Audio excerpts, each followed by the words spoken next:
Thug bikers vandalize a car, but it turns out to be Keanu Reeves's ride. The late afternoon sun dipped low over the Sierra Nevada foothills, painting the horizon in hues of amber and dusty purple. The Pine Grove Diner stood resolute, as it had for 4 decades, a weathered beacon for truckers and travelers along this stretch of Northern California highway. Its neon sign buzzed erratically, with a few letters dim, while the parking lot hosted a mix of local pickups and road-tripping vehicles.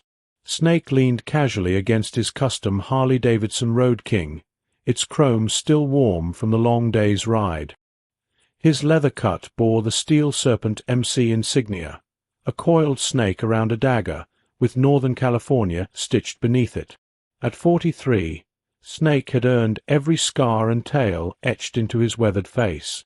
Though born Marcus Davidson, no one had called him that in 15 years. "This heat's killin' me," Diesel groaned, wiping sweat from his shaved head. At 35, he was the youngest of the trio, but his massive 6 feet 4 inches frame and bulging arms made him look like he could tear an engine apart with his bare hands.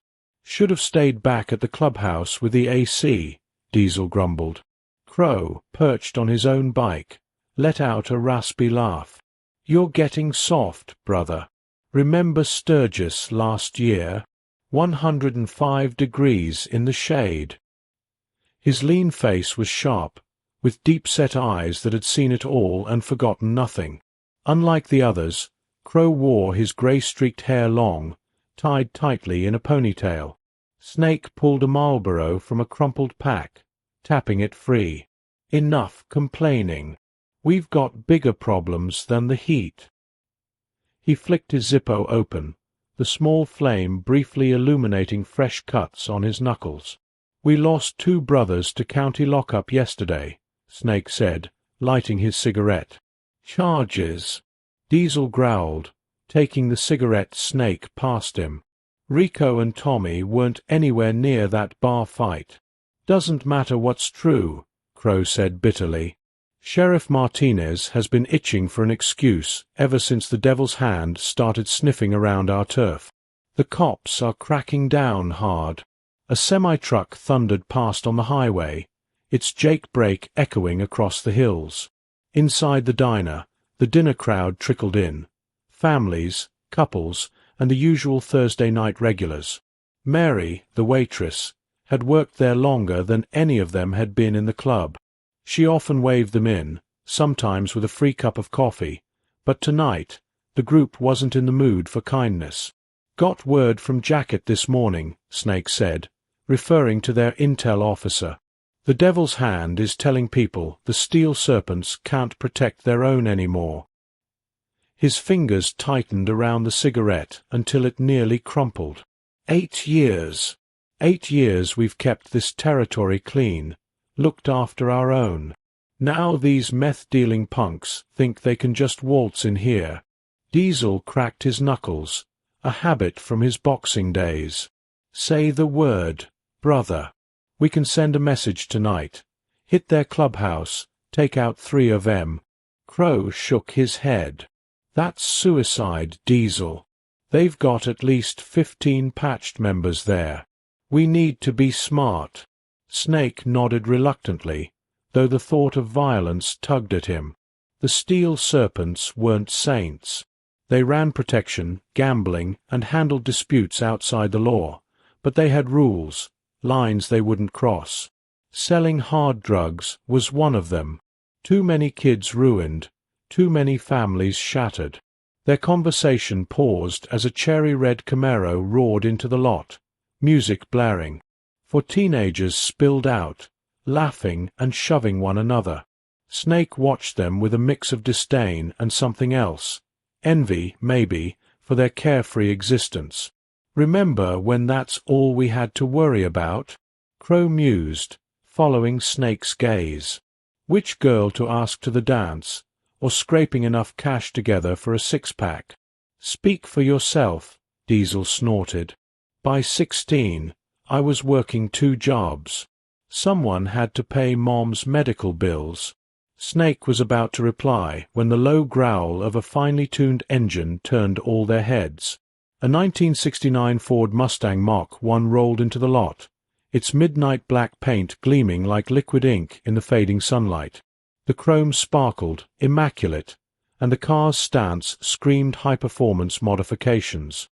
"Would you look at that?" Crow murmured, awe evident in his voice. Before joining the club, he'd been a mechanic, and his appreciation for such craftsmanship was apparent. "That's at least $100,000, easy."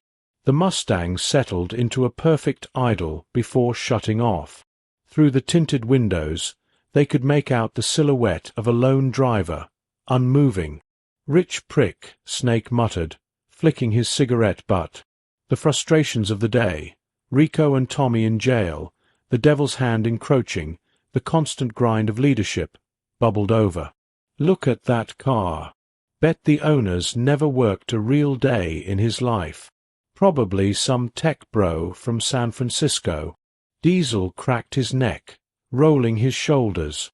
"Been a while since we reminded people to respect our turf." "Hold on," Crow cautioned, though his voice carried the same edge. "This isn't some rival club member. It's just a civilian." "Doesn't matter," Snake said, slipping on his steel-reinforced riding gloves.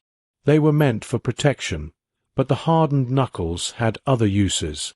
"These rich types come up here, buying land, driving out folks who've lived here for generations. Maybe it's time they learned what the real world's like."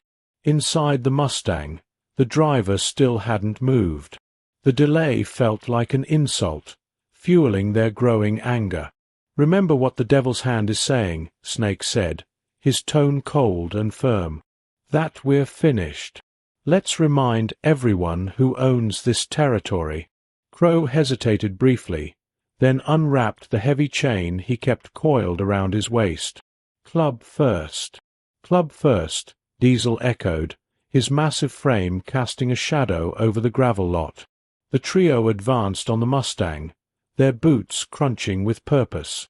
Snake reached the hood first, its pristine surface reflecting his scars, his patches, and the simmering fury in his eyes. For a split second, he hesitated, hearing his father's words about respecting others' property. But then the weight of his brothers in jail, the encroaching devil's hand, and the crushing grind of their lives pushed him forward. His fist came down hard, leaving an ugly dent. Diesel followed with a boot to the door, and Crow's chain shattered the side mirror. Pieces of glass scattered like stars on the asphalt.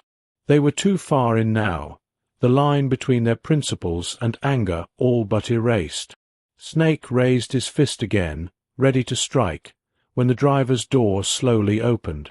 The setting sun caught the edge of the door as it swung out with deliberate ease. Later, Snake would remember this moment vividly, the instant everything shifted. What began as a petty act of destruction would soon turn into something that would forever change their lives. He was still riding that wave of destructive fury, his fist frozen mid-air, heart pounding from the adrenaline rush of violence. Then, the car door swung fully open, and a figure began to emerge. In the growing darkness of the parking lot, they could only make out a silhouette, tall, athletic, moving with a fluid grace that felt almost familiar. Snake's fist wavered, suddenly heavy, his instincts screaming at him to stop.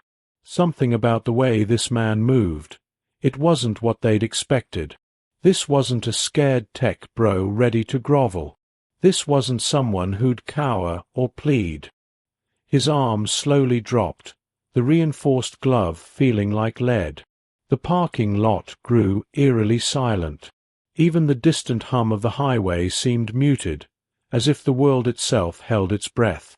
"Back off," the man said quietly, his voice calm yet commanding, carrying more authority than any shout ever could. He surveyed the damage, those unervingly steady eyes taking in every dent and scratch, without moving from his spot by the car door. Diesel shifted his massive frame uncomfortably, casting an even longer shadow as the sun dipped lower. "Listen, man, I said, back off," the man interrupted, stepping forward with deliberate, smooth control. It was the kind of movement that radiated power, the kind that made Snake's combat-honed instincts scream louder. Crow's chain hung limp in his hand now, all his earlier bravado evaporating like morning dew under a blazing sun.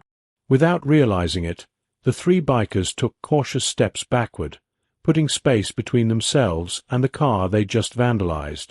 Headlights swept across the lot as a truck pulled in, briefly illuminating the scene.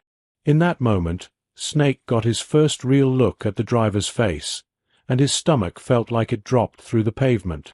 The long dark hair, the unmistakable features, that calm, steady presence that countless movies had immortalized.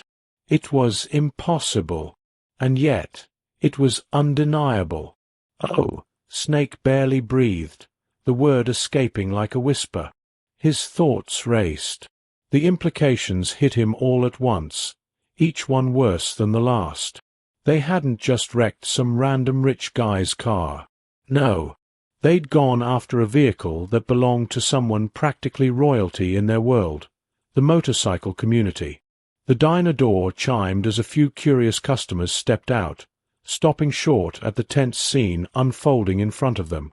One even pulled out their phone, ready to record, but Mary, the seasoned waitress, quickly herded them back to their cars, hustling them away. "This is your territory, right?" the man asked, his tone measured and steady. "Steel Serpents, MC?" His eyes flicked deliberately to their patches. "Yes, sir," Crow responded automatically, biker etiquette taking over despite the growing panic. Behind him, Diesel stood completely still, looking like he wished he could melt into the shadows. As president of the chapter, Snake knew he had to step forward. This was his responsibility, no one else's. Forcing himself to speak, he said, "Mr. Reeves, we didn't know." "That it was my car?" Keanu interrupted, raising an eyebrow. "Would that have made a difference?" The question hit harder than any punch Snake had ever taken. In 23 years of living this life, he'd never felt more exposed. The gap between the man he claimed to be and the reality of his actions had never felt wider. "No excuses," Snake finally managed, his throat dry. "This is on us. On me." He glanced back at his brothers, seeing the same shame mirrored in their faces. "Whatever it takes to fix this," Snake said. "The cost," Keanu muttered, running his hand along the damaged hood. His fingers traced the dents and scratches, each one a reminder of their recklessness. "You know what this car is?" "A69 Mach 1, Crow answered automatically, his voice reverent despite the situation. "Matching numbers. Restored to better-than-factory condition. The paint alone." He stopped mid-sentence, realizing he wasn't helping. "It's not about the money," Keanu replied, turning to face them again. The lot had grown darker, but his eyes seemed to catch and reflect every bit of remaining light. This car belonged to a friend, someone who believed in second chances, who always tried to see the best in people, even when they couldn't see it in themselves. Snake felt the weight of those words hit him like a hammer. He thought about the club's original values: brotherhood, loyalty, protecting their own. Somewhere along the line, under the pressure of rival clubs and law enforcement, they'd lost sight of who they were supposed to be. "Sir," Diesel spoke up suddenly, his tone uncharacteristically subdued. "We work at Jerry's custom shop in town. It's not much, but we know our way around classics. Whatever it takes to make this right, we'll do it." A police siren wailed in the distance, the sound growing louder. Someone must have called them, probably one of the diner's customers. Snake's mind spun, the implications hitting him like a freight train. Rico and Tommy were already locked up. Another incident? It'd bring down heat the club couldn't afford. Keanu seemed to sense the tension. Raising a hand, he stopped Snake before he could speak. "The police don't need to be involved," he said, his voice calm but firm. "Not if we handle this another way." The siren grew louder for a moment, but then faded as the patrol car passed by on the highway without turning in. Snake let out a shaky breath he hadn't realized he was holding. "Name your price," Snake said, knowing it meant more than just money. In their world, debts had to be repaid, one way or another. "Price isn't the point," Keanu replied, glancing back at the damaged car. "What matters is making things right." He turned back to them, his expression softening for the first time. "You said you work at Jerry's?" "Yes, sir," Diesel confirmed. "I handle fabrication. Crow's the paint and body guy. And Snake?" "Well," he hesitated.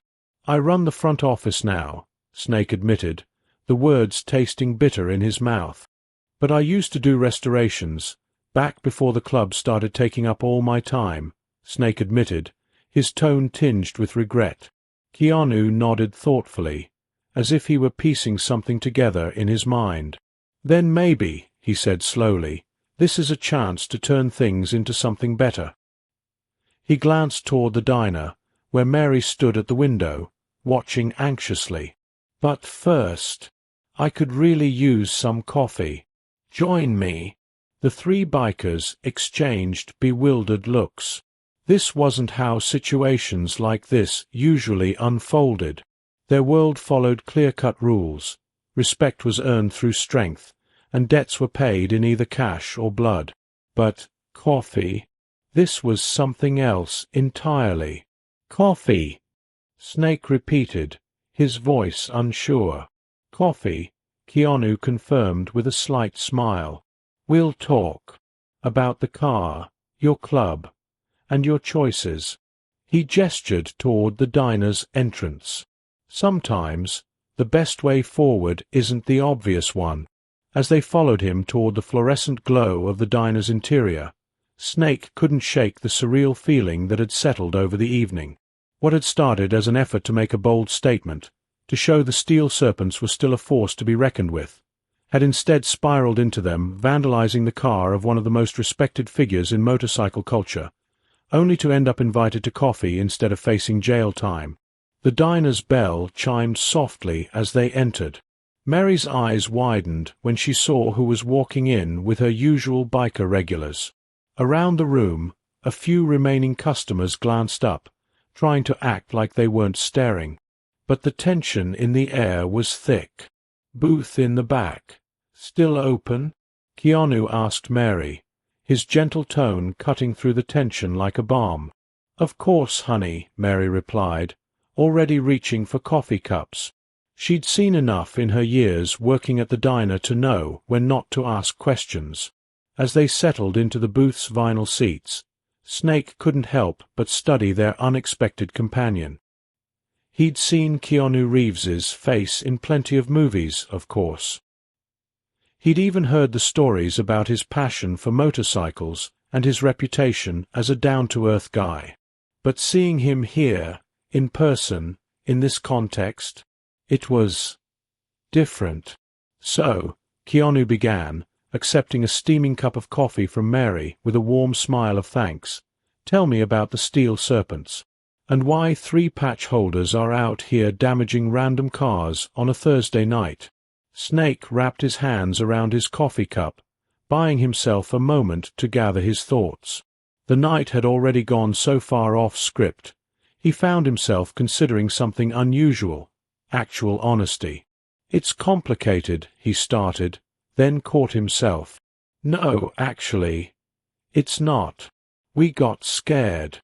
A rival club's moving in, 2 of our brothers are in jail, and we're feeling the pressure from every angle." He stared down into his coffee.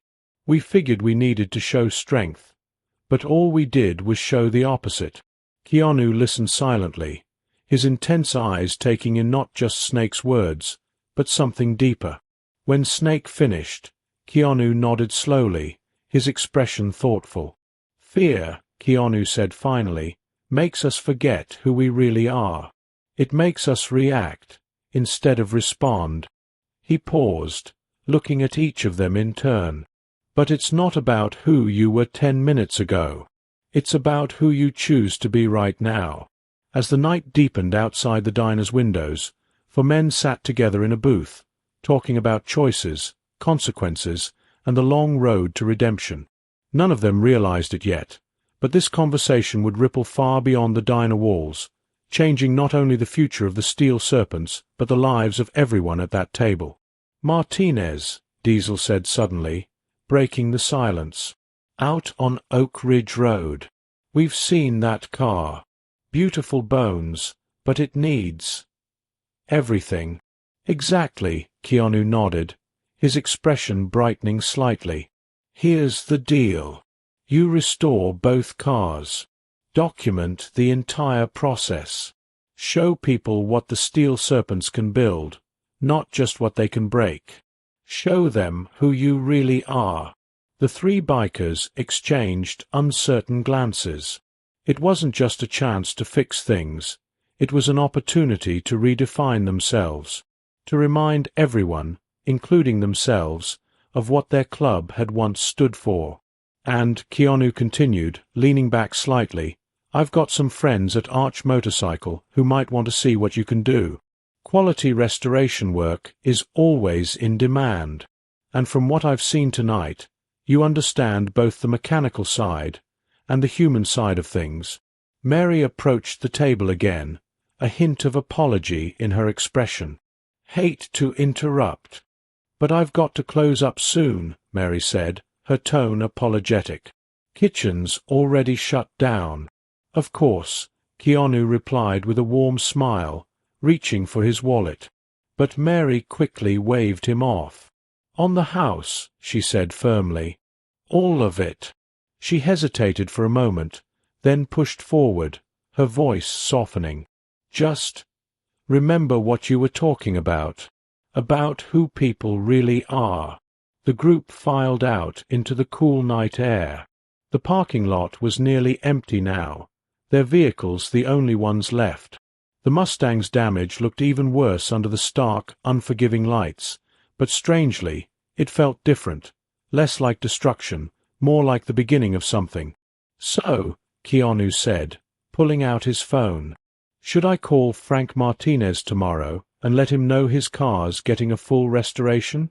Snake glanced at his brothers, finding the same determination in their eyes. "Yes, sir," he said with conviction. "We'll fix both cars, and we'll show people what the Steel Serpents really stand for."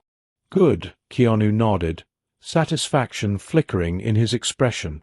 Because sometimes, recognizing someone isn't just about knowing who they are, it's about remembering who you are. As they arranged to meet at Jerry's custom shop the next morning, Snake couldn't help but marvel at how differently the night had turned out. What began as a destructive attempt to prove their strength had transformed into a chance for redemption through creation. The first rays of morning sun peeked over the Sierra Nevada foothills as Snake rumbled into Jerry's custom shop on his Harley. The metallic echo of the engine broke the stillness of dawn. The shop wouldn't open for another 2 hours, but the familiar black Mustang already sat out front, its damage glaringly evident in the soft morning light. "Couldn't sleep either, huh?" Crow called out from the doorway, holding a steaming cup of coffee. The dark circles under his eyes revealed a restless night spent wrestling with the same thoughts. "Keep seeing his face," Snake admitted, killing the engine. "The way he looked at us when he got out of that car. Not angry, just disappointed. Like your old man catching you stealing." Crow nodded solemnly. "Exactly that." Inside the shop, the air was cool, thick with a scent of oil and metal. It was a place where they'd spent countless hours transforming wrecks into showpieces. But today felt different. This wasn't about business. It was about redemption. "Diesel's already here," Crow said, leading the way. "Been cleaning every tool since 5. Never seen him this nervous." They found Diesel meticulously organizing socket wrenches by size, his massive hands, capable of bending metal, handling each tool as if it were fragile glass. "He's coming at 8, Diesel muttered without looking up. "Called Frank Martinez too. He's bringing his Chevelle around 9 on a flatbed." Finally, Diesel turned to face them, a seriousness in his eyes. "Boys, I've been thinking." "Dangerous habit," Crow quipped, though his heart wasn't in the joke. "We need to tell the club," Diesel continued. "Full disclosure. At church on Sunday, everything. What we did, who we did it to." Snake drew a sharp breath. Church, their sacred weekly meeting, was where the Steel Serpents set the tone for everything they stood for. Admitting to vandalizing Keanu Reeves's car wouldn't just be humiliating, it could shake the very foundation of the club. "Agreed," Snake said at last, his voice steady. "No secrets. We face the consequences, head on." The next hour passed in tense preparation. They meticulously assessed the Mustang's damage, the dented hood, the kicked-in door, the shattered mirror. Each mark felt like a personal failure now, a reminder of what they'd done. Right at 8, they heard the sound of another vehicle pulling up. Through the open shop door, they watched Keanu step out of a rental car, dressed simply in jeans and a black t-shirt. He moved with the same calm confidence that had left them speechless the night before. "Morning," he called out, walking toward them with 2 cups of coffee from the local diner. "Mary insisted I bring these. Said you boys might need them." "Thank you, sir," Snake said, accepting the coffee and noticing how Mary had remembered exactly how each of them took it. "We've been looking over the car," Crow began, his professional pride surfacing despite his nerves. "And it's all fixable. The door's going to need some bodywork," he continued, gesturing toward the Mustang. "That kick twisted the frame a bit. The hood might be salvageable, but replacing it would be easier. The mirror assembly, total loss. But I'll need to close up soon," Mary said, her voice kind but firm. "The kitchen's already shut down." "Of course," Keanu replied, a warm smile crossing his face. He reached for his wallet, but Mary quickly waved him off. "It's on the house," she said firmly. "All of it." She hesitated, her gaze softening. "Just don't forget what you were talking about who people really are." They stepped outside into the cool night air, the parking lot now quiet and nearly empty except for their vehicles. The Mustang's damage looked even more pronounced under the harsh lights, but somehow it felt different, less like destruction, more like the start of something meaningful. "So," Keanu said, pulling out his phone, "should I call Frank Martinez tomorrow? Let him know his car's getting a full restoration." Snake glanced at his brothers, their expressions matching his own resolve. "Yes, sir," he said firmly. "We'll make both cars right. Show people what the Steel Serpents really stand for." Keanu nodded, satisfaction in his eyes. "Good. Because recognition isn't just about knowing who someone is. It's about remembering who you are." As they set plans to meet at Jerry's custom shop the next morning, Snake couldn't help marveling at how drastically the night had shifted. What had begun as a destructive attempt to assert their strength had turned into a chance for redemption. Through creation instead of destruction, the morning sun crept over the Sierra Nevada foothills as Snake rolled into Jerry's custom shop on his Harley. The roar of the engine echoed off the metal buildings, breaking the stillness of dawn. The shop wouldn't officially open for another 2 hours, but the familiar black Mustang was already parked outside, its damage stark in the pale light. "Couldn't sleep either, huh?" Crow called from the doorway, a steaming cup of coffee in his hand. His tired eyes betrayed the restless night he'd endured, wrestling with his own thoughts. "Can't stop seeing his face," Snake admitted, shutting off his engine. "The way he looked at us, he wasn't mad, just disappointed. Like when your old man catches you stealing." Crow nodded. That's exactly what it felt like. Inside the shop, the air was cool, heavy with a familiar scent of oil and metal. This was their sanctuary, where they'd turned wrecks into showpieces countless times. But today wasn't just about cars. It was about redemption. "Diesel's already inside," Crow said, leading the way. "Been here since 5, cleaning every tool in sight. Never seen him this anxious." They found Diesel meticulously organizing socket wrenches by size, his massive hands, capable of bending metal, handling each tool as if it were glass. "He's coming at 8, Diesel muttered without looking up. Frank Martinez, too, said he'd bring his Chevelle on a flatbed around 9.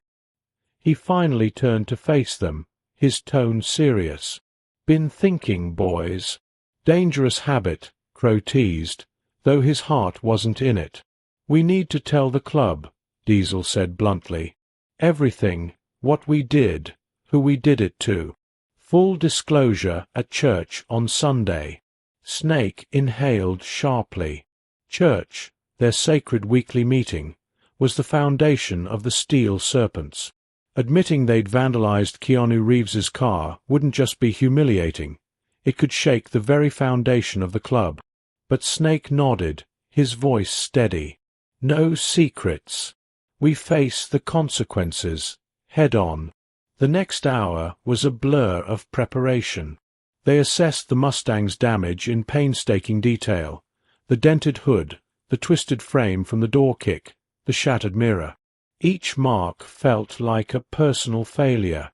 At exactly 8 a.m., the sound of another vehicle pulling up caught their attention. Keanu stepped out of a rental car, dressed simply in jeans and a black t-shirt, his presence as calm and commanding as ever. "Morning," he called, approaching with 2 cups of coffee. "Mary insisted I bring these. Said you boys might need them." "Thank you, sir," Snake said, accepting the coffee and noticing that Mary had remembered exactly how they each liked it. "We've gone over the car," Crow began, his pride in his craft overtaking his nerves. "It's all fixable." Crow pointed out the details. "The door's going to need bodywork." The kick twisted the frame slightly. "The hood. We might be able to salvage it, but replacing it would be easier. The mirror assembly. Total loss. But I'll have to close up soon," Mary said with a soft smile. "The kitchen's already shut down." Keanu smiled warmly, reaching for his wallet, but Mary waved him off. "It's on the house," she said firmly. "All of it." She hesitated for a moment, her voice lowering. "Just remember what you were talking about, who people really are." The group stepped outside into the crisp night air. The parking lot was quiet now, their vehicles the only ones remaining. Under the stark lights, the Mustang's damage looked even worse, but somehow it felt different, less like destruction and more like the beginning of something meaningful. This year was different, Snake mused, reflecting on the unexpected changes.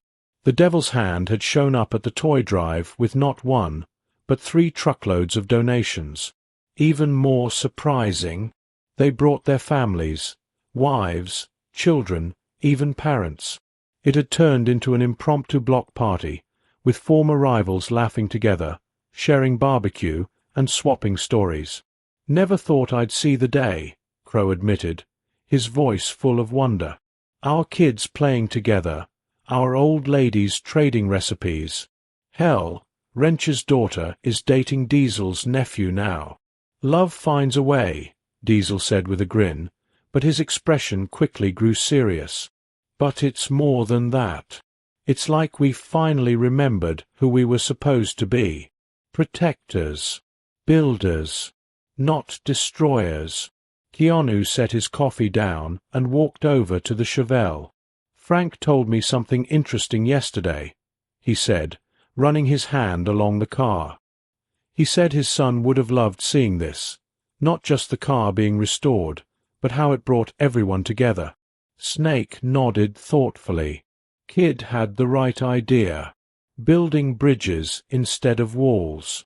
Took us too long to figure that out. The shop door creaked open, and Frank Martinez stepped inside, leaning less heavily on his cane than he had weeks ago. The regular activity of watching the restoration had been good for him, physically and emotionally. "Morning, all," Frank called out cheerfully.